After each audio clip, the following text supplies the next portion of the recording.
क्षुधातुष्याको जदि आपण माने जदि सुरक्षित स्थान रे अछंती आपण अपना वीडियो ऑन करी बसिबा द्वारा प्रभु गौरवान्वित हेबे प्रभुଙ୍କ दासଙ୍କୁ ମଧ୍ୟ उत्साह ଲାଗିବ। Praise the Lord. वर्तमान आपणक समय नहीं आमको जीवित वाक्य द्वारा आगको कढ़े नौथिबे। प्रभुଙ୍କର महानाम को मुझे धन्यवाद ज्ञापन करी। प्रभात समय प्रभु आमको जूम द्वारा एकत्रित करिसेंती पुणी तांकर महिमा गौरव संभ्रम करने वाक्य पठन रे गीत माध्यम साहाय्य करिथिबारु मु प्रभु को धन्यवाद ज्ञापन करी। तो संगे संगे उपस्थित समस्त को मध्य मोर प्रेज द लॉर्ड आ नमस्कार। मते प्रेम करी भेटघाट कमिटी आज पवित्र वाक्य को परिवेषण करने पाई सुजोग देथिबारु भेटघाट समस्त कर्तृपक्ष को मध्य मु धन्यवाद ज्ञापन करी। प्रभु प्रभात समय आम को देखाई आंकर निकटवर्ती होई तांकर प्रशंसा गान करने आम को एकत्रित करिसेंती। आसु आमाने वाक्य मध्य को जीवा वाक्य पाई प्रार्थना करा जायछि। मध्य जो माने तारणा प्राप्त होई बंदीगृह रे अछंती सेमानक पाई मध्य प्रार्थना करा जायछि। सुंदर विषय। आसु आमे ए समय रे पवित्र वाक्य मध्य को जीवा। मु आज पाई वाक्य को नेछि प्रेरित पुस्तक तार 8 अध्याय आमे 1 रु 14 पद पर्यंत पठन करिबा। प्रभु को गौरव निमंते केही जदि अछंती आ पठन करी साहाय्य करिवे। प्रेरित पुस्तक तार 8 अध्याय 1 रु 14 पद पर्यंत लंबा पूरा रही। आम झील अच्छा से पठन करेंगे। प्रभु को गौरव निमंते आम समस्ते ध्यान देवा।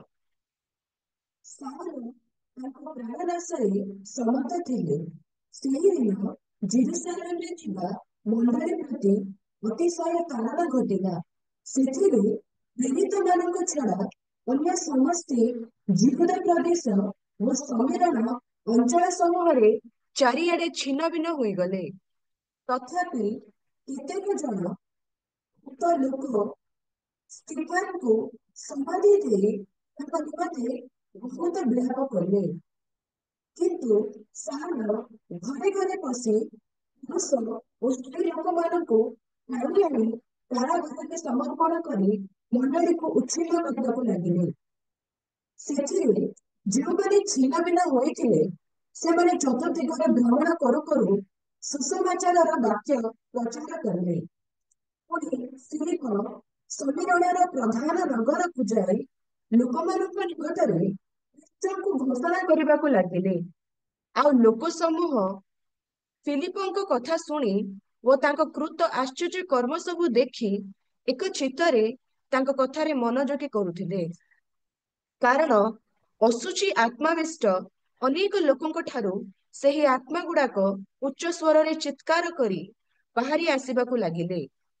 पुणी अनेक पोषाघात रोगी वो खंज सुस्थ हेले। सेथिरे सेही नगर रे महा आनंद हेला। किंतु सिमोन नामक जड़े लोक एथि पूर्वे सेही नगर रे कुहु कर्म करी निजकू जड़े महापुरुष बोली कही समीरणीय जाति की अचंबित करुथिला। ईश्वर जो शक्ति को महान बोली कहा जाए सारा ठारू बड़ पर्यंत समस्ते सेही बोली कही ताहाको मान्य करुथिले। सेमाने ताहाको मान्य करुथिबारु कारण एही जे से बहु काल होला निज कुहुक कर्म द्वारा सेमाको आचरित करुथिला। किंतु फिलिप ईश्वर का राज्य जो क्रिस्टन को नाम विषय का सुसमाचार प्रचार करिबारु जेतेबेले ताको कथा विश्वास कले तेतेबेले पुरुष और स्त्री उभय बाप्तिजित हेबाकू लागिले। आमीन। 13 पद 14 पद निजे मध्य विश्वास कले बाप्तिजित होला फिलिप संगे संगे रहिला। आ नाना लक्षण वो महा शक्तिर कर्म देखी अचंबित हेबाकू लागिला। ସମୀରଣର ଲୋକମାନେ ଯେ ଈଶ୍ୱରଙ୍କ ବାକ୍ୟ ଗ୍ରହଣ କରିଅଛନ୍ତି, ଏହା ଯେତେବେଳେ ଜିରୁସାଲମରେ ଥିବା ପ୍ରେରିତମାନେ ଶୁଣିଲେ, ସେତେବେଳେ ସେମାନେ ପିତର ଓ ଯୋହନଙ୍କୁ ସେମାନଙ୍କ ନିକଟକୁ ପଠାଇଲେ। ଆମେନ୍। ଏ ଯାଏ ପବିତ୍ର ବାକ୍ୟ ପ୍ରଭୁ ଆମମାନଙ୍କୁ 8 ଅଧ୍ୟାୟ ପ୍ରେରିତ 8 ଅଧ୍ୟାୟ ତାର 1ରୁ 14 ପଦ ପର୍ଯ୍ୟନ୍ତ ପଢିବାରେ ସାହାଯ୍ୟ କରିଛନ୍ତି, ଆଉ ସ୍ପଷ୍ଟ ଭାବରେ ବି ପଢା ଯାଇଛି। ଆମେ ଦେଖୁଛୁ ଯେ ଜିରୁସାଲାମ ମଣ୍ଡଳୀରେ ତାଡ଼ନା ହୋଇଛି ଆଉ ବହୁତ ଲୋକକୁ ଖ୍ରୀଷ୍ଟଙ୍କ ପାଇଁ ତାଡ଼ନା କରାଯାଉଛି, ବନ୍ଦୀ ଗୃହରେ ପକାଯାଉଛି, ମରା ଯାଉଛି, ପ୍ରାଣରେ ବି ମରା ଦିଆଯାଉଛି। ଏ ବିଷୟକୁ ଆମେ ପଢୁଥିଲୁ। ତାଡ଼ନା ପରେ ଆମେ ଯେତେବେଳେ 4 ପଦକୁ ଆସୁଛୁ, ମଣ୍ଡଳୀରେ ଆଉ କେହି ବି ଲୋକ ନାହାନ୍ତି। ସବୁ ଲୋକ ଛିନ୍ନ ଭିନ୍ନ ହେଇଯାଇଛନ୍ତି। ମନେକର ରାୟଗଡାରେ ତାଡ଼ନା ହେଲା, ରାୟଗଡାରୁ ମଣ୍ଡଳୀର ଲୋକ ରାୟଗଡା ଛାଡି ଜୟପୁର, ରାୟଗଡା ଛାଡି ପାରଳାଖେମୁଣ୍ଡି, ରାୟଗଡା ଛାଡି ବ୍ରହ୍ମପୁର, ରାୟଗଡା ଛାଡି ଅନେକ ଓଡିଶା କିମ୍ବା ଓଡିଶା ବାହାରେ କଣ ହେଇଯାଇଛନ୍ତି, ଛିନ୍ନ ଭିନ୍ନ ହେଇଯିବା ବିଷୟକୁ ଆମେ ପଢୁଛୁ। ତ ସଙ୍ଗେ ସଙ୍ଗେ ଆଉ ଯେତେବେଳେ ଛିନ୍ନ ଭିନ୍ନ ହେଉଛନ୍ତି, ସେମାନେ ଚୁପଚାପ ହେଇକି ରହୁନାହାନ୍ତି। ଯୋଉ ଅନେକ ଜାଗାକୁ ସେମାନେ ଛିନ୍ନ ଭିନ୍ନ ହେଇ ପ୍ରାଣ ଭୟରେ ଯାଉଛନ୍ତି, ସେ ଜାଗା ମାନଙ୍କରେ ଯାଇ ସେମାନେ କଣ କରୁଛନ୍ତି, ଖ୍ରୀଷ୍ଟଙ୍କର ବାକ୍ୟକୁ ସେମାନେ ପ୍ରଚାର କରୁଛନ୍ତି। ପ୍ରଭୁଙ୍କ ନାମକୁ ଧନ୍ୟବାଦ ହଉ। ଏହା 1ରୁ 14 ପଦ ଭିତରେ ଆମେ ପଢୁଥିଲୁ ଆଉ ଶିଖୁ ମଧ୍ୟ ଥିଲୁ, ଆଉ ମୁଖ୍ୟ ସାରାଂଶ ହଉଛି ଏହା। ତ ଆମେ ସଦାସର୍ବଦା ତାଡ଼ନାକୁ 1 ନମ୍ବରରେ ରଖୁ, ଆଉ ତାଡ଼ନା ପାଇଁ ମଧ୍ୟ ଆମେ ପ୍ରାର୍ଥନା କରୁ। ଆଉ ଅନେକ ଲୋକ ଭାବନ୍ତି ତାଡ଼ନା ନ ଆସୁ, ଆଉ ମୁଁ ସୁନ୍ଦର ଭାବରେ ସେବା କରିବି, କୌଣସି ସମସ୍ୟା ନ ଆସୁ, ମୁଁ ପ୍ରଭୁଙ୍କର ସେବା କରିବି। ପ୍ରିୟ ମୋର ଯୋଉ ମଣ୍ଡଳୀ ଏଇ ପ୍ରଭାତ ସମୟରେ ପ୍ରଭୁ ଆମମାନଙ୍କୁ ଏକତ୍ରିତ କରିଛନ୍ତି, ସେଦିନ ବି ତାଡ଼ନା ଥିଲା, ଆଜି ବି ତାଡ଼ନା ଅଛି, ଆଜି ବି ତାଡ଼ନା ଅଛି। ଆଜି ବି ପ୍ରତ୍ୟେକ ଗୃହରେ ତାଡ଼ନା ଅଛି। ସ୍ୱାମୀ ସ୍ତ୍ରୀ ଯଦି ଚର୍ଚ୍ଚକୁ ଯିବ, ତାଡ଼ନା ଅଛି, ତାଡ଼ନା କରୁଛି, ଅନେକ ବିଷୟରେ ସମସ୍ୟାରେ ପକାଉଛି। ତ ସେଦିନ ବି ତାଡ଼ନା ଥିଲା। ତ ପ୍ରିୟ ମୋର ମଣ୍ଡଳୀ, ଏଠି ଆମେ ଦେଖୁଛୁ କିମ୍ବା ବାଇବଲରେ ଆମେ ଯଦି ଦେଖିବା, ପାଉଲ ଆଉ ଶିଲା ବିଷୟରେ ଆମେ ଯଦି ଚିନ୍ତା କରିବା, ଯେତେବେଳେ ସୁସମାଚାର କାର୍ଯ୍ୟ ପାଇଁ ଗୋଟେ ଜାଗାକୁ ଯାଉଥିଲେ, ପବିତ୍ର ଆତ୍ମା ତାଙ୍କୁ ଅନ୍ୟ ଗୋଟେ ଜାଗାକୁ ନେଉଛି। ସେଠି ଗୋଟେ ଦୁଷ୍ଟାତ୍ମାକୁ ସେମାନେ ଛଡଉଛନ୍ତି। ଛଡେଇଲା ପରେ ତାଙ୍କୁ ନିର୍ଧୂମ ମାଡ଼ ମାରି ବନ୍ଦୀ ଗୃହରେ ରଖିବା ବିଷୟକୁ ଆମେ ପ୍ରେରିତ 16 ଅଧ୍ୟାୟରେ ଆମେ ଅତି ପରିଚିତ, ଆଉ ଅନେକ ଥର ପଢିଛୁ, ଅନେକ ଥର ଶିକ୍ଷା ବି ଶୁଣୁଛୁ। ବନ୍ଦୀ ଗୃହରେ ଖାଲି ନୁହେଁ, ଭିତର କୋଠରୀରେ ତାଙ୍କୁ ରଖାଯାଇଛି, ଆଉ ସେ ଭିତର କୋଠରୀରେ ମଧ୍ୟ ରାତ୍ରିରେ ସେମାନେ ପରମେଶ୍ୱରଙ୍କର ଆରାଧନା କରୁଛନ୍ତି ବୋଲି ଆମେ ବାକ୍ୟରେ ପଠନ କରୁଛୁ।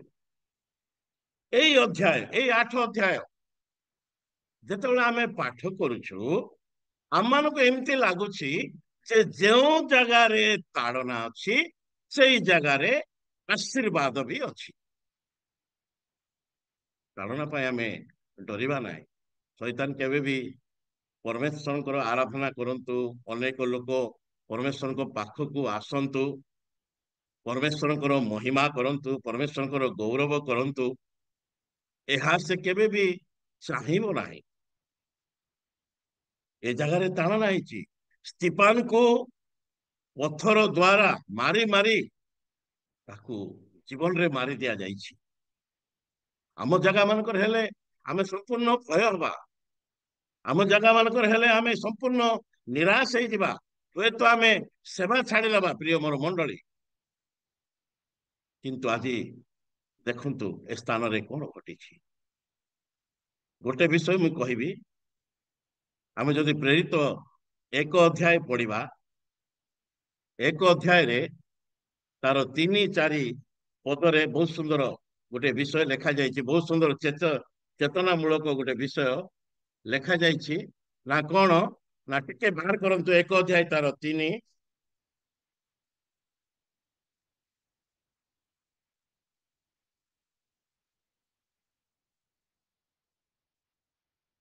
ଟିକେ ପଢି ଦିଅନ୍ତୁ। ସେ ମଧ୍ୟ ଦୁଃଖ ଭୋଗ ଉତ୍ତାରେ ଅନେକ ପ୍ରମାଣ ଦ୍ୱାରା ନାଇଁ ନାଇଁ 4 ପଦ ପଢି ଦିଅନ୍ତୁ, ଟାଇମ ଲସ୍ ହବ। ହଁ, ଭୋଜନରେ ବସିବା ସମୟରେ ସେ ସେମାନଙ୍କୁ ଏହି ଆଜ୍ଞା ଦେଲେ, ଏମାନେ ଜେରୁସାଲେମର ପ୍ରସ୍ତାବ କରିପାରିବେ। ପିତାଙ୍କ ଯେଉଁ ପ୍ରତିଜ୍ଞା ବିଷୟ ମୋ ଠାରୁ ଶୁଣିଅଛ, ସେଥିରେ ଅପେକ୍ଷା କରିଥାଅ। ଆମେନ୍। ଏ ଜାଗାରେ ଭୋଜନ କରିବା ସମୟରେ ପିତର କହୁଛନ୍ତି ପ୍ରେରିତ ମାନଙ୍କୁ, ତୁମ୍ଭେମାନେ ଜେରୁସାଲେମରୁ ଅନ୍ୟ ଜାଗାକୁ ପ୍ରସ୍ଥାନ କରନ୍ତୁ ନାହିଁ। ଅନ୍ୟ ଜାଗାକୁ ଯାଆନ୍ତୁ ନାହିଁ। ମଣ୍ଡଳୀ ଛାଡି ଅନ୍ୟ ଜାଗାକୁ ଯାଆନ୍ତୁ ନାହିଁ। ଗୋଟେ ଜାଗାରେ ହିଁ ରହନ୍ତୁ, ଅପେକ୍ଷା କରନ୍ତୁ। କିନ୍ତୁ ଆମେ 8 ପଦ ଆଡକୁ ଦେଖିବା, ଜେରୁସାଲେମରୁ ଯେହୁଦା, ଯେହୁଦାରୁ ସମୀରଣୀୟ, ସମୀରଣୀୟରୁ ପୃଥିବୀର ଅନ୍ତ ପର୍ଯ୍ୟନ୍ତ। ପବିତ୍ର ଆତ୍ମାରେ ଯେତେବେଳେ ପରିପୂର୍ଣ୍ଣ ହବ, ଜେରୁସାଲେମରୁ ଯେହୁଦା, ଯେହୁଦାରୁ ସମୀରଣୀୟ, ସମୀରଣୀୟରୁ ପୃଥିବୀର ଅନ୍ତ ପର୍ଯ୍ୟନ୍ତ। କେତେ ଦୂର ହବ ଆମେ ଜାଣିନାହୁଁ। ପ୍ରିୟ ମୋର ମଣ୍ଡଳୀ, ଏବେ ଏକା ଯଦି ଆମେ ତାଳନାକୁ ମୁଖ୍ୟ କରିବା, ଏବେ ଏକା ଯଦି ଆମେ ତାଳନାକୁ 1 ନମ୍ବରରେ ରଖିବା, ପୁରା ଜଗତ ପଡିଛି। 140 କୋଟିରୁ କେବଳ 4% ହିଁ ପରମେଶ୍ୱରଙ୍କୁ ଜାଣିଛନ୍ତି। ପିତର କାହା ପାଖକୁ ଯାଉନଥିଲା, ନିଜ ନିଜର ଲୋକ ପାଖକୁ ଯାଉଥିଲା, ନିଜ ନିଜର ଜାତି ଭାଇ ପାଖକୁ ଯାଉଥିଲା, ନିଜ ନିଜର ଭାଷାବାଦୀ ଲୋକଙ୍କ ପାଖକୁ ଯାଉଥିଲା। ସେ ନିଜର ଖଟ ଛାଡୁନଥିଲା, ନିଜର ଚର୍ଚ୍ଚ ଗୃହକୁ ଛାଡୁନଥିଲା। ଆଜି ବି ଆମମାନେ ପ୍ରାୟ ସେମିତି କରୁ। ଅନ୍ୟ ଜାଗାକୁ ଯାଉନି। ହଁ, ମୋ ପାଖକୁ ସେମାନେ ଆସୁଛନ୍ତି। ସେମାନେ ଆସିଲେ ମୁଁ ସେମାନଙ୍କୁ ବାକ୍ୟ ପ୍ରଚାର କରିବି। ସେମାନେ ଆସିଲେ ମୁଁ ସେମାନଙ୍କୁ ଶିକ୍ଷା ଦେବି। ମୁଁ ତାଙ୍କ ପାଖକୁ ଯିବି ନାହିଁ। ସେ ଗାଁ ଲୋକ ନଷ୍ଟ ହୁଅନ୍ତୁ କିମ୍ବା ସେ ଗାଁ ଲୋକ ବିନଷ୍ଟ ହୁଅନ୍ତୁ, ସେଥିରେ ମୋର କୌଣସି ଲେନା ଦେନା ନାହିଁ। ସେଥିପାଇଁ 8 ଅଧ୍ୟାୟ ଯେତେବେଳେ ଆମେ ଯାଉଛୁ, ମଣ୍ଡଳୀର ଲୋକ ମଣ୍ଡଳୀର ଲୋକ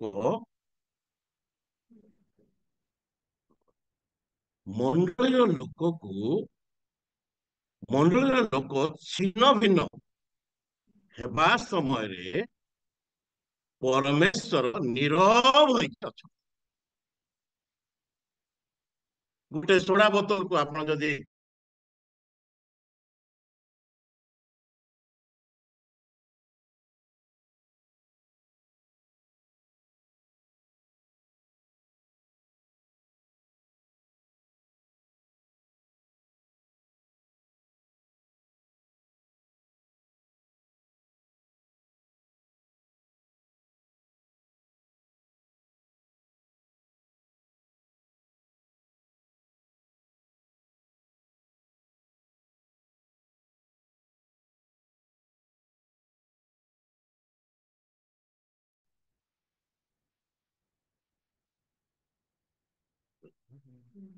ସରି ନେଟୱାର୍କର ପ୍ରୋବ୍ଲେମ ହେଲା।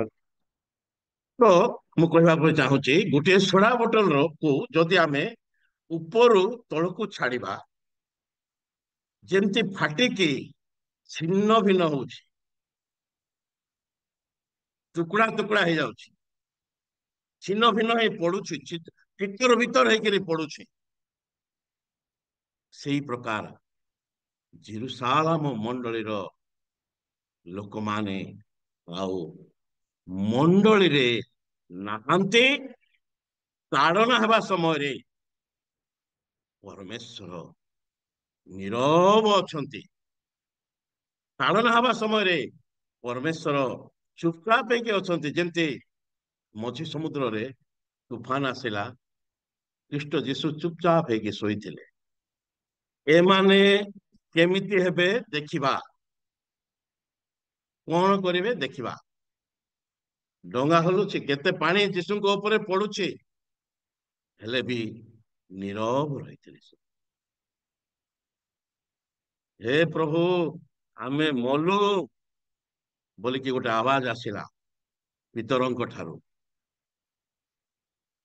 ଆଜି ଡେଟରେ ବି ଆମେ ଦେଖୁଛୁ, ନିଜ ବଙ୍ଗଳା ଛାଡି, ନିଜ ଖଟ ଛାଡି, ନିଜର ମଣ୍ଡଳୀ ଛାଡି କୁଆଡେ ବି ଯାଉନୁ। ନିଜର ମଣ୍ଡଳୀକୁ ଗୋଟେ ବ୍ୟକ୍ତି ଯେମିତି ଆଉ ବ୍ୟାୟାମ କରି ଏକ୍ସରସାଇଜ କରି ନିଜ ଦେହକୁ ମୋଟାରୁଟା କରେ, ସେମିତି ମଣ୍ଡଳୀକୁ ମଧ୍ୟ ଆମେ ଗୋଟେ ମଣ୍ଡଳୀକୁ ବଢାଉଛୁ। କିନ୍ତୁ ବାକ୍ୟ ଆମମାନଙ୍କୁ ଚେତନା ଦଉଛି, ଜେରୁସାଲେମରେ ଜିହୁଦାର ସମୀରଣୀରୁ ପୃଥିବୀର ଅନ୍ତ ପର୍ଯ୍ୟନ୍ତ, ପୃଥିବୀର ଶେଷ ପର୍ଯ୍ୟନ୍ତ। ଗୋଟେ ବିଷୟ କହୁଥିଲି, ଗୋଟେ ଟାଇଟେଲ ଦଉଥିଲି, ଯେଉଁ ଜାଗାରେ ତାଳନା ଅଛି ସେ ଜାଗାରେ ଆମେ ଯେ ପରମେଶ୍ୱର ଏ ସ୍ଥାନରେ ନାହାନ୍ତି ବୋଲି, ପରମେଶ୍ୱରଙ୍କର ଉପସ୍ଥିତି ଏ ସ୍ଥାନରେ ନାହିଁ ବୋଲି ଆମେ କେବେ ବି ଭୁଲିଯିବା ନାହିଁ। ଦାନିଏଲ ବିଷୟରେ ଯଦି ଆମେ ଚିନ୍ତା କରିବା, 3 ଥର ପ୍ରାର୍ଥନା କରୁଥିଲେ ସେ ବ୍ୟକ୍ତି, ସିଂହ ଗର୍ତ୍ତରେ ପକାଗଲେ ସେ ବ୍ୟକ୍ତି। ଦାନିଏଲର ଅର୍ଥ ହଉଛି ପରମେଶ୍ୱର ନ୍ୟାୟବାନ, ପରମେଶ୍ୱର ନ୍ୟାୟ କରିବେ। ଯେତେବେଳେ ସିଂହ ଗର୍ତ୍ତରେ ପକାଗଲେ, ସିଂହ ସାଙ୍ଗେ ପୁରା ରାତି ଦାନିଏଲ ବିତଉଛନ୍ତି। ରାଜାକୁ ନିଦ ଆସୁନି, ରାଜା ମଦ୍ୟପାନ କରୁନି, ସେ ରାତିରେ ସିଂହ ଗାତରେ ପକାଇଲା। ତାଳନାକାରୀ ରାଜା, ତାଳନାକାରୀ ଗ୍ରୁପ ସେଦିନ ଆନନ୍ଦରେ ରହିପାରିଲେ ନାହିଁ। ରାଜା ଭାବୁଛି ହଁ ସିଂହ ପୁରା ଛିନ୍ନଛତ୍ର କରି ଦାନିଏଲକୁ ଖାଇ ଦେଇଥିବ। ସକାଳୁ ସକାଳୁ ଉଠିକି ଯାଇକି ଦେଖୁଛି, ସିଂହ ଦାନିଏଲ ଠିଆ ହେଇଛି, ସିଂହ ତା ପାଦ ତଳେ ବସିଛି। ରାଜା ଗୋଟେ ୱାର୍ଡ କହୁଛି, ଦାନିଏଲ ତୁ ଯେଉଁ ପରମେଶ୍ୱରଙ୍କର ସେବା କରୁଛୁ, ଆଜିଠାରୁ ତୁମର ପରମେଶ୍ୱର ଆମମାନଙ୍କ ପରମେଶ୍ୱର, ଏଇ ରାଜ୍ୟର ପରମେଶ୍ୱର, ଧନ୍ୟ ତୁମ ପରମେଶ୍ୱର ବୋଲିକି ଦାନିଏଲ। ପ୍ରିୟ ମୋର ମଣ୍ଡଳୀ,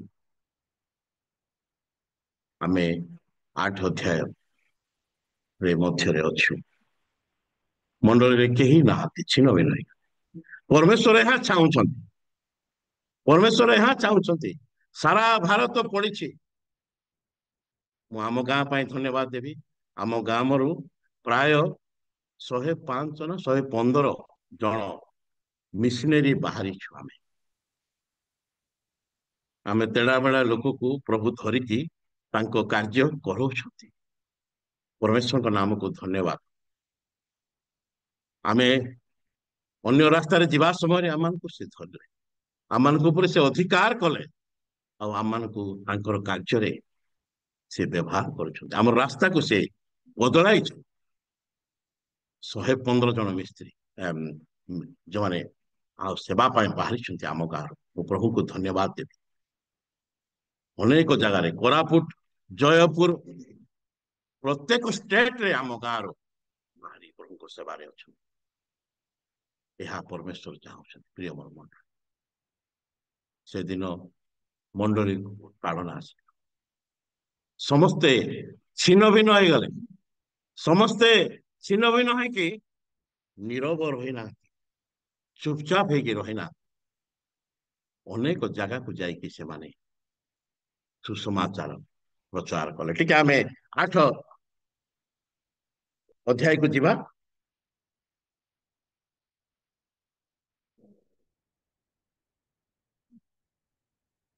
8ରୁ ପଢନ୍ତୁ। ସେଥିରେ ସେହି ନଗରରେ ମହା ଆଘାତ ହେଲା। ହଁ, କିନ୍ତୁ ସ୍ତିଫେନ ନାମକ ଜଣେ ଇଥିପୂର୍ବେ ସେହି ନଗରରେ ପ୍ରମୁଖ କର୍ମ କରି ନିଜକୁ ମହାପୁରୁଷ ବୋଲି କହି ସବିନୟ ଜାତିକେ ଆଚମ୍ବିତ କରୁଥିଲା। ହଁ, ଈଶ୍ୱରଙ୍କ ଯେଉଁ ଶକ୍ତିକୁ ମହାନ ବୋଲି କୁହାଯାଏ, ସବୁଠାରୁ ବଡ଼ ପର୍ଯ୍ୟନ୍ତ ସମସ୍ତେ ସେ ଏହି ବୋଲି କହି ତାହାକୁ ମାନ୍ୟ କରୁଥିଲେ। ହଁ, ସେମାନେ ତାହାକୁ ମାନ୍ୟ କରୁଥିବାରୁ କାରଣ ଏହି ଯେ ସେ ବହୁ କଥା ନିଜ ପ୍ରମୁଖ କର୍ମ ଦ୍ୱାରା ସେମାନଙ୍କୁ ଆଚମ୍ବିତ କରୁଥିଲା। ହଁ, କିନ୍ତୁ ଫିଲିପ ଈଶ୍ୱରଙ୍କ ରାଜ୍ୟ ଯୀଶୁଖ୍ରୀଷ୍ଟଙ୍କ ନାମ ବିଷୟରେ ଏକ ସୁସମାଚାର ପ୍ରଚାର କରିବାରୁ ସେମାନେ ଯେତେବେଳେ ତାଙ୍କ କଥାରେ ବିଶ୍ୱାସ କଲେ, ସେତେବେଳେ ପୁରୁଷ ଓ ସ୍ତ୍ରୀ ଉଭୟ ବାପ୍ତିସ୍ମ ହେବାକୁ ଲାଗିଲେ। ପ୍ରେଜ୍ ଦ ଲର୍ଡ। ପ୍ରଭୁଙ୍କ ନାମକୁ ଧନ୍ୟବାଦ ହଉ। ପରମେଶ୍ୱରଙ୍କର ଇଚ୍ଛା ଏହା। ପରମେଶ୍ୱର ଏହା ଇଚ୍ଛା କରନ୍ତି ଆମେ ସବୁବେଳେ ତାଡ଼ନାକୁ ହାଇଲାଇଟ କରିବା ନାହିଁ। ଯଦି ତାଡ଼ନା ଅଛି, ସମସ୍ୟା ଅଛି, ଯଦି ବାଧା ଅଛି, ନିଶ୍ଚିତ ଭାବରେ ପରମେଶ୍ୱର ବି ଅଛନ୍ତି।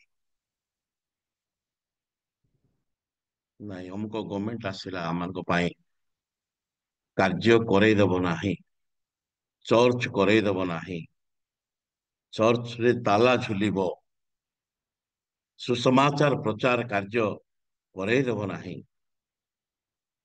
ଏହି ଚିନ୍ତା ଆମମାନଙ୍କ ଜୀବନରେ ଶୈତାନ ଆଣିଦିଏ। କିନ୍ତୁ ପରମେଶ୍ୱରଙ୍କର ଚିନ୍ତାକୁ ଜାଣିବା, ଛିନ୍ନ ଭିନ୍ନ ଯୋଉ ପ୍ରଭୁଙ୍କର ଦାସ ମାନେ ସ୍ଥାନରେ ହେଇଛନ୍ତି, ସେ ଭିତରୁ ଫିଲିପ ସିମୋନ, ଯିଏକି ଗୋଟେ ଗୁଣି ଗାରେଡ଼ି କରୁଥିବା ଗୋଟେ ବ୍ୟକ୍ତି, କୁହୁକ କାର୍ଯ୍ୟ କରୁଥିବା ବ୍ୟକ୍ତିକୁ ପ୍ରଭୁ ଯୀଶୁଖ୍ରୀଷ୍ଟଙ୍କ ବିଷୟରେ ସେ ଶିକ୍ଷା ଦଉଛନ୍ତି। ଆଉ 13-14 ପଦରେ ସେ କଣ କହୁଛନ୍ତି ନା, ପିତା ପୁତ୍ର ପବିତ୍ର ଆତ୍ମାଙ୍କ ନାମରେ ବାପ୍ତିଜିତ ହେବା ବିଷୟକୁ ଆମେ ପଢୁଛୁ। ପ୍ରିୟ ମଣ୍ଡଳୀ, ପରମେଶ୍ୱରଙ୍କର ଇଚ୍ଛାକୁ ଆମେ ଜାଣିବା। ପରମେଶ୍ୱରଙ୍କର ଇଚ୍ଛା କଣ? ଆମେ ଅନେକ ଜାଗାକୁ ଯାଇ ସୁସମାଚାର ପ୍ରଚାର କରିବା। ଗୋଟେ ଜାଗାରେ ଆମେ ରହିବା ନାହିଁ, ଗୋଟେ ସ୍ଥାନରେ ଆମେ ରହିବା ନାହିଁ। ମୋର ମଣ୍ଡଳୀ, ମୋର ଫୁଲପିଟ, ମୋର ଚେୟାର, ମୁଁ ଧନ୍ୟବାଦ ଦେବି ଆମର ଗଜପତି ସମ୍ମିଳନୀ ଗୋ ଏଣ୍ଡ ସ୍ୟାଣ୍ଡ ବୋଲିକି ସେମାନେ ଗୋଟେ ବାହାର କରିଛନ୍ତି। ଆଉ ସମ୍ମିଳନୀ ତରଫରୁ ରାୟଗଡ଼ାରେ ବୋଧେ 2ଟି ମିଶନାରୀ ଅଛନ୍ତି। ପ୍ରମଞ୍ଜନ ପାଣି ଆଜ୍ଞା, ଅଜନ୍ୟ ପାଣି ଆଜ୍ଞା, 2 ଜଣ ଯାକ ପାଣି ବଗୁଛନ୍ତି। ସେମାନେ ସମ୍ମିଳନୀ ତରଫରୁ ଆସି ରାୟଗଡ଼ାରେ ସେବା କାର୍ଯ୍ୟ କରୁଛନ୍ତି। ଗଜପତିରୁ ରାୟଗଡ଼ା ଡିଷ୍ଟ୍ରିକ୍ଟ। ଏହା ହଉଛି ପରମେଶ୍ୱରଙ୍କର ଇଚ୍ଛା। ମଣ୍ଡଳୀକୁ ଖାଲି କରିବା, ମଣ୍ଡଳୀରୁ ବାହାର ହେଇକି ଯିବା। ଇଏ ମୋର ମଣ୍ଡଳୀ, ଟାଇମ ଅଧିକ ହେଲାଣି। ଫିଲିପ ଚୁପଚାପ ନୀରବ ରହିନାହାନ୍ତି। ସେ କଣ କରୁଛନ୍ତି ନା, ଯାଇ ସିମୋନକୁ ସୁସମାଚାର ପ୍ରଚାର, ସିମୋନକୁ କହୁଛନ୍ତି। କହିବା ସତ୍ତ୍ୱେ ସେମାନେ 14 ପଦରେ ସ୍ୱାମୀ ପୁରୁଷ ଆଉ ସ୍ତ୍ରୀ ଉଭୟ 12 ପଦରେ ଆଉ ବାପ୍ତିଜିତ ହଉଛନ୍ତି। ଆମେ ଶେଷ କରିବା, ଟିକେ 13 ଆଉ 14 ପଦ ପଢ। ହୁଁ, ହୁଁ,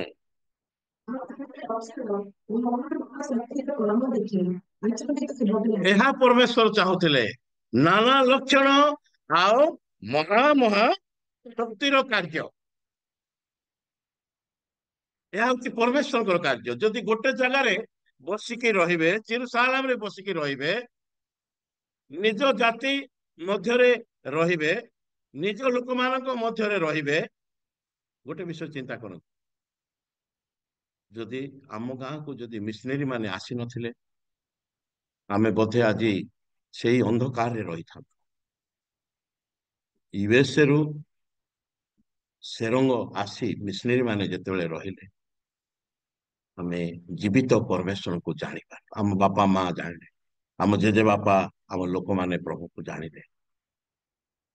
ସେମାନେ ଯଦି ନିଜ ଗାଁ, ନିଜ ସହର, ନିଜ ଚାକିରି, ନିଜ ଇଏରେ ଯଦି ସୀମିତ ହେଇକି ରହିଥାନ୍ତେ, ନିଜ ମଣ୍ଡଳୀରେ ଯଦି ସୀମିତ ହେଇକି ରହିଥାନ୍ତେ, ତାହେଲେ ଆମେ କେବେ ବି ଆଜି ଜୀବିତ ପରମେଶ୍ୱରଙ୍କୁ ଜାଣିନଥାନ୍ତୁ, କିମ୍ବା ମୁଁ ଆଜି ଉଦ୍ଧାର ପାଇନଥାନ୍ତି। ପ୍ରିୟ ମୋର ମଣ୍ଡଳୀ, ଏଠି ଆମେ ଦେଖୁଛୁ ଯେ ଆଉ ସମସ୍ତେ କଣ ହେଇଛନ୍ତି, ମହା ଲକ୍ଷଣ, ମହା ଆଶ୍ଚର୍ଯ୍ୟ କାର୍ଯ୍ୟ ଏ ସ୍ଥାନରେ ଘଟିଛି। ଯଦି ଛିନ୍ନ ଭିନ୍ନ ହେଇନଥାନ୍ତେ, ଯଦି ଗୋଟେ ଜାଗାରେ ଥାନ୍ତେ, କିଛି ବି ଏ ସମସ୍ତ ବିଷୟ ଘଟି ନଥାନ୍ତା। 14 ପଦ ଗୋଟେ ପଢିବା। ଗ୍ରହଣ କରିଅଛନ୍ତି, ଯେତେବେଳେ ଜେରୁସାଲେମରେ ଥିବା ପ୍ରେରିତ ମାନେ ଶୁଣୁଛନ୍ତି, ଜେରୁସାଲେମରେ ଥିବା ପ୍ରେରିତ ମାନେ ସେମାନେ ଶୁଣୁଛନ୍ତି। ହଁ, ଜେରୁସାଲେମରୁ ସମ୍ମିଳନୀୟ, ଜେରୁସାଲେମର ଯେହୁଦା, ଯେହୁଦାର ସମ୍ମିଳନୀୟ, ସମ୍ମିଳନୀୟର ପୃଥିବୀର ଅନ୍ତ ପର୍ଯ୍ୟନ୍ତ ପବିତ୍ର ଆତ୍ମାରେ ପରିପୂର୍ଣ୍ଣ ହେଇ ସାକ୍ଷ୍ୟ ହେବେ ବୋଲି ଲେଖା ହେଇଛି। ଏବେ ଶୁଣୁଛନ୍ତି, ଆହା ଜେରୁସାଲେମରେ ଥିଲେ ଠିକ ଅଛି, କିନ୍ତୁ ଯୋଉ ତାଡନା ହେଲା, ଯୋଉ ସମସ୍ୟା ହେଲା, ଯୋଉ ଛିନ୍ନ ଭିନ୍ନ ମଣ୍ଡଳୀର ଲୋକମାନେ ହେଲେ, ସମ୍ମିଳନୀୟକୁ ଯାଇକି ସୁସମାଚାର ପହଞ୍ଚିଲା। ଆଉ ସେମାନେ ଶୁଣୁଛନ୍ତି, କଣ ଶୁଣୁଛନ୍ତି? ଓହୋ, ସମ୍ମିଳନୀୟରେ ଲୋକମାନେ ସୁସମାଚାର ଶୁଣି ବିଶ୍ୱାସ କରୁଛନ୍ତି, ପରମେଶ୍ୱରଙ୍କୁ ବିଶ୍ୱାସ କରୁଛନ୍ତି, ଉଦ୍ଧାର ପାଉଛନ୍ତି, ବାପ୍ତିଜିତ ହଉଛନ୍ତି। ଏହା ଶୁଣୁଛନ୍ତି ଜେରୁସାଲେମରେ ରହିକି ପ୍ରେରିତ ମାନେ ଶୁଣୁଛନ୍ତି, ଆଚମ୍ବିତ ହଉଛନ୍ତି। ଗୋଟେ ଜାଗାରେ ଆମେ ଥିଲୁ, ମୋର ମଣ୍ଡଳୀ। ଆମେ ଟିକେ 11 ଅଧ୍ୟାୟ ପଢିକି ଆମେ ଶେଷ କରିବା। 11 ଅଧ୍ୟାୟରେ 19 ପଦ ଟିକେ ପଢି ଦିଅନ୍ତୁ। ପ୍ରେରିତ 11 ଅଧ୍ୟାୟରେ 19 ପଦ।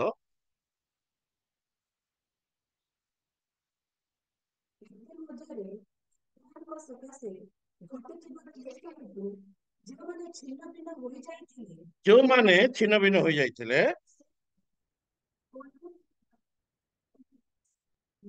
ଅନ୍ତ୍ୟୋଖିଆ ପର୍ଯ୍ୟନ୍ତ ଭ୍ରମଣ କରି କେବଳ ଜିହୁଦୀମାନଙ୍କ ବିନା ଆଉ କାହାରି ନିକଟରେ ବାକ୍ୟ ପ୍ରଚାର କରୁନଥିଲେ। ପ୍ରିୟ ମୋର ମଣ୍ଡଳୀ। ହଁ, ତାପରେ 20 ପଦ। କିନ୍ତୁ ସେମାନଙ୍କ ମଧ୍ୟରୁ ଏକ କୋରିନିଆ ଲୋକ ଅନ୍ତିକିଆକୁ ଆସି ଗ୍ରୀକମାନଙ୍କ ନିକଟରେ ମଧ୍ୟ କଥା କହି ଯୀଶୁଙ୍କ ସୁସମାଚାର ପ୍ରଚାର କରିବାକୁ ଲାଗିଲେ। ଜିହୁଦୀ ମାନେ ଖାଲି ନୁହେଁ, ଗ୍ରୀକ ମାନଙ୍କୁ ମଧ୍ୟ, ନିଜ ଭାଷା ଲୋକକୁ ଆକା ନୁହେଁ, ଅନ୍ୟ ଭାଷା ଲୋକମାନଙ୍କୁ ମଧ୍ୟ, ନିଜ ଜାତି ଲୋକମାନଙ୍କୁ ନୁହେଁ, ଅନ୍ୟ ଜାତି ଲୋକମାନଙ୍କୁ ମଧ୍ୟ ଏହା ଥିଲା ପରମେଶ୍ୱରଙ୍କର ଇଚ୍ଛା। ଆମେ ଅଧିକ ହାଇଲାଇଟ କରିବା ନାହିଁ। ଆମମାନଙ୍କ ନିମନ୍ତେ ଯଦି ବନ୍ଦୀ ଗୃହ ଅଛି, ଠିକ ଅଛି, ଆମମାନଙ୍କ ନିମନ୍ତେ ଯଦି ମୃତ୍ୟୁ ଅଛି, ଠିକ ଅଛି, ତାହେଲେ ଆଉ ପରମେଶ୍ୱରଙ୍କର ଇଚ୍ଛାକୁ ଆମେ ବିଶେଷ କରି ଜାଣିବା, ପରମେଶ୍ୱରଙ୍କ ଆଉ ସମସ୍ତ ବିଷୟକୁ ଆମେ ବିଶେଷ କରି ଜାଣିବା। ଆଉ ଆମେ ସମ୍ପୂର୍ଣ୍ଣ ଭାବରେ ଯଦି ପରମେଶ୍ୱରଙ୍କ ଠାରେ ସେବାରେ ଅଛୁ, ସମର୍ପିତ ହେଇଯିବା। ପ୍ରଭୁ ତୁମର ଇଚ୍ଛା, ପ୍ରଭୁ ତୁମରି ଦୟା, ପ୍ରଭୁ ମତେ ସେ ଜାଗାକୁ ନଉଛ, ତୁମ ଇଚ୍ଛା, ପ୍ରଭୁ ମତେ ଆଜି ଏଠି ରଖିଛ, ତୁମର ଇଚ୍ଛା। କିନ୍ତୁ ଏ ସ୍ଥାନରେ ଆମେ 8 ଅଧ୍ୟାୟ ପୁରା ଦେଖୁଛୁ ଯେ ଛିନ୍ନ ଭିନ୍ନ ହେବା ବ୍ୟକ୍ତି ମାନେ ଚୁପଚାପ ହେଇକି ରହିନାହାନ୍ତି। ନିଜ ଜାଗା ଛାଡିଲେ, ନିଜ ମଣ୍ଡଳୀ ଛାଡିଲେ, ଅନେକ ଜାଗାକୁ ଯାଇକି ସୁସମାଚାର ପ୍ରଚାର କରିଛନ୍ତି। ପ୍ରିୟ ମୋର ମଣ୍ଡଳୀ, ଆଜି ପରମେଶ୍ୱରଙ୍କ ଇଚ୍ଛାକୁ ଆମେ ଜାଣିବା ଯେ ପରମେଶ୍ୱର କଣ ଇଚ୍ଛା କରୁଛନ୍ତି। ଆମମାନଙ୍କ ଆଗରେ ମାଥ୍ୟୁ ପୁସ୍ତକ 28 ଅଧ୍ୟାୟରେ ମହାନ ଆଦେଶ ଅଛି, ଯାଅ ଆଉ ଅନେକ ଜାତି ଲୋକ ନିକଟକୁ ଯାଅ, ସୁସମାଚାର ପ୍ରଚାର କର, ସେମାନଙ୍କୁ ଶିଷ୍ୟ କର, ପିତା ପୁତ୍ର ପବିତ୍ର ଆତ୍ମାଙ୍କ ନାମରେ ବି ସେମାନଙ୍କୁ ବାପ୍ତିଜିତ ଦିଅ ବୋଲିକି ଆଉ ମହାନ ଆଦେଶ ଆମମାନଙ୍କ ଆଗରେ ରହିଛି। ଆଜି ସେ ଆଦେଶକୁ ଆମେ କେତେ ଦୂର ପାଳନ କରୁଛୁ? ଅନେକ ଜାତିର ଲୋକ ଆଜି ପ୍ରଭୁଙ୍କୁ ଜାଣିନାହାନ୍ତି, ପ୍ରଭୁଙ୍କୁ ପାଇନାହାନ୍ତି, ପ୍ରଭୁଙ୍କ ନିକଟବର୍ତ୍ତୀ ହୋଇନାହାନ୍ତି। ପ୍ରିୟ ମୋର ମଣ୍ଡଳୀ, ଆଜି ପରମେଶ୍ୱରଙ୍କର ଇଚ୍ଛା ସେମାନଙ୍କ ପାଖକୁ ଆମେ ଯିବା, ଆମ ମଣ୍ଡଳୀକୁ ଛାଡ଼ି ସେମାନଙ୍କ ପାଖକୁ ଆମେ ଯିବା, ତାଙ୍କ ନିକଟରେ ସୁସମାଚାର ପ୍ରଚାର କରିବା ଆଉ ତାଙ୍କୁ ପରମେଶ୍ୱରଙ୍କ ନିକଟବର୍ତ୍ତୀ କରେଇବା। ଏହା ହଉଛି ପରମେଶ୍ୱରଙ୍କ ଇଚ୍ଛା।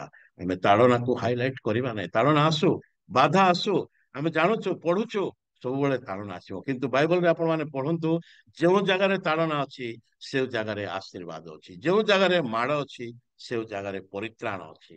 ଆମେ ବାଇବଲରେ ବି ପଠନ କରୁଛୁ। ପ୍ରଭୁ ଆମ ସମସ୍ତଙ୍କୁ ତାଳନା ଦେଇ ଆଗକୁ ବଢିବାରେ ସାହାଯ୍ୟ କରନ୍ତୁ, ମଜବୁତ କରନ୍ତୁ। ଯେଉଁମାନେ ସେବାରେ ଅଛନ୍ତି, ଯେଉଁମାନେ ପଛରେ ରହି ସେବା କରୁଛନ୍ତି, ସେମାନଙ୍କୁ ମଧ୍ୟ ମଜବୁତ କରନ୍ତୁ ଆଉ ତାଳନା ଦେଇ ଆଗକୁ ମଜବୁତ ହେଇ ବଢିବା ପାଇଁ ଆମ ପ୍ରତ୍ୟେକଙ୍କୁ ପ୍ରଭୁ ସାହାଯ୍ୟ କରନ୍ତୁ। ଏଇ ଛୋଟ ଶିକ୍ଷା ଦେଇ ପ୍ରଭୁ ଆମ ସମସ୍ତଙ୍କୁ ଆଶୀର୍ବାଦ କରନ୍ତୁ। ସମସ୍ତଙ୍କୁ ମୋର ନମସ୍କାର।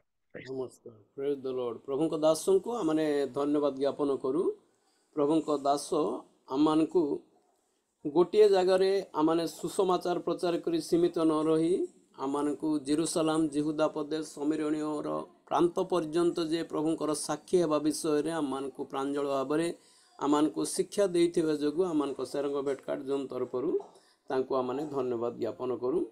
ଆସନ୍ତୁ ଆମେ ବର୍ତ୍ତମାନ ପ୍ରଭୁଙ୍କର ଦାସଙ୍କ ନିମନ୍ତେ ଆମେ ପ୍ରାର୍ଥନା କରିବା। ଆମମାନଙ୍କ ମଧ୍ୟରେ ପ୍ରଭୁଙ୍କର ପ୍ରିୟ ଦାସ, ଆମମାନଙ୍କ ଶତାବ୍ଦୀ ମଣ୍ଡଳୀର ଆଉ ଡିକନ ମହାଶୟ ଅଛନ୍ତି, ଅମରେଶ ବଳିଆ ସିଂ ମହାଶୟଙ୍କୁ ଅନୁରୋଧ କରି ସେ ଅନମ୍ୟୁଟ୍ କରିବେ। ପ୍ରଭୁଙ୍କ ଦାସଙ୍କ ନିମନ୍ତେ, ତାଙ୍କ ସେବା କାର୍ଯ୍ୟ ନିମନ୍ତେ, ତାଙ୍କ ପରିବାର ନିମନ୍ତେ ପ୍ରାର୍ଥନା କରିବା ସଙ୍ଗେ ସଙ୍ଗେ ଆଜି ଯେଉଁମାନେ ସକ୍ରିୟ ଭାବରେ ଅଂଶଗ୍ରହଣ କଲେ ସେମାନଙ୍କ ନିମନ୍ତେ, ଆଉ ବିଶେଷ କରି ଅଭିମନ୍ୟୁ ନନ୍ଦ ଆଜ୍ଞା, ତାଙ୍କ ପରିବାର, ଆଉ ଉଦ୍ଧବ ଲିମା ପରିବାରକୁ ଏବଂ ଜୁମ୍ରେ ଯୋଡ଼ି ହୋଇଥିବା ପ୍ରତ୍ୟେକ ପରିବାରକୁ ପ୍ରଭୁଙ୍କ ଚରଣ ନିକଟ ରଖି ପ୍ରାର୍ଥନାରେ ଆପଣ ତୋଳି ଧରିବେ।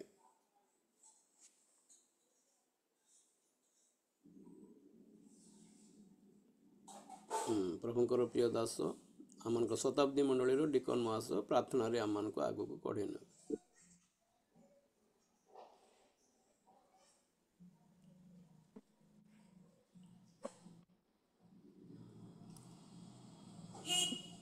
ପ୍ରାର୍ଥନା କରିବା। ଆମ୍ଭମାନଙ୍କର ପ୍ରେମମୟ ସ୍ୱର୍ଗୀୟ ପିତା ପରମେଶ୍ୱର, ପ୍ରଭୁ, ଯେତେବେଳେ ତୁମର ସେ ମହାନ ପବିତ୍ର ଆମର ଧନ୍ୟବାଦ ଗୌରବ କରୁଛୁ। ପ୍ରଭୁ, ତମେ ଅନୁଗ୍ରହ କରି ସମସ୍ତଙ୍କୁ ରାତ୍ରିରେ ସୁନିଦ୍ରା ଦେଲ। ପୁଣି ପ୍ରଭୁ, ଏଇ ପ୍ରାତଃ ସମୟ, ପୁଣି ଏଇ ନୂତନ ଦିନ ଦେଖାଇଛ, ସେଥିପାଇଁ ଧନ୍ୟବାଦ ଦେଉଛୁ। ପ୍ରଭୁ, ଏଇ ପ୍ରାତଃ ସମୟରେ ଯୋଉ ମାଧ୍ୟମରେ, ଭେଟଘାଟ ମାଧ୍ୟମରେ ତୁମରି ଦାସ ନରେଶ ସିଂ ବାବୁ ଆଜି ସୁନ୍ଦର ବାକ୍ୟ ଆମମାନଙ୍କୁ ସଂକ୍ଷିପ୍ତ ଭାବରେ ଚେତନାମୂଳକ ବାକ୍ୟ ସେ ପ୍ରକାଶ କରୁଛନ୍ତି, ସେଥିପାଇଁ ଧନ୍ୟବାଦ ଦେଉଛୁ। ବାସ୍ତବରେ ପ୍ରଭୁ, କେବଳ ନିଜ ଗ୍ରାମରେ, ନିଜ ମଣ୍ଡଳୀରେ ପ୍ରଭୁ ଆତ୍ମା ଲାଭ ହୋଇପାରିବେ ନାହିଁ, କିନ୍ତୁ ପ୍ରଭୁ ମଣ୍ଡଳୀ କିଛି ସମୟ ତ୍ୟାଗ କରି ବାହାରକୁ ଯାଇ ପ୍ରଭୁ ତୁମର ସୁସମାଚାର ପ୍ରଚାର କରି ଆତ୍ମା ଲାଭ କରିବା ପାଇଁ ସୁଯୋଗ ଥାଏ। ତେଣୁ ପ୍ରଭୁ, ତୁମ ଦୟା ଅନୁଗ୍ରହ କର।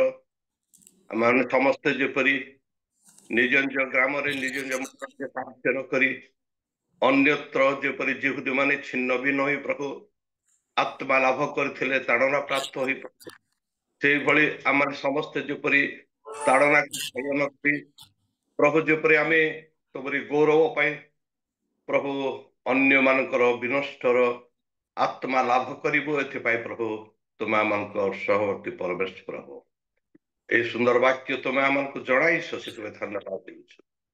ଆମେ ସମସ୍ତେ କେବଳ ଶୁଣିଦେବା ତାହା ନୁହଁ, ବାସ୍ତବରେ ଆମେ ଯେପରି ପ୍ରଭୁ ସୁସମାଚାର ପ୍ରଚାର କରିବା ପାଇଁ ଶିଷ୍ୟମାନଙ୍କ ତୁଲ୍ୟ ପ୍ରଭୁ ସମସ୍ତ ପରିତ୍ୟାଗ କରି ଅନ୍ୟ ରାସ୍ତାରେ, ଅନ୍ୟ ସ୍ଥାନ ମାନଙ୍କରେ, ଅନ୍ୟ କରି ପ୍ରଭୁ ତୁମର ସୁସମାଚାର କାର୍ଯ୍ୟ କରିବୁ, ଏଥିପାଇଁ ପ୍ରତ୍ୟେକ ତୁମେ ଚେତନା ପ୍ରେରଣା ଦିଅ।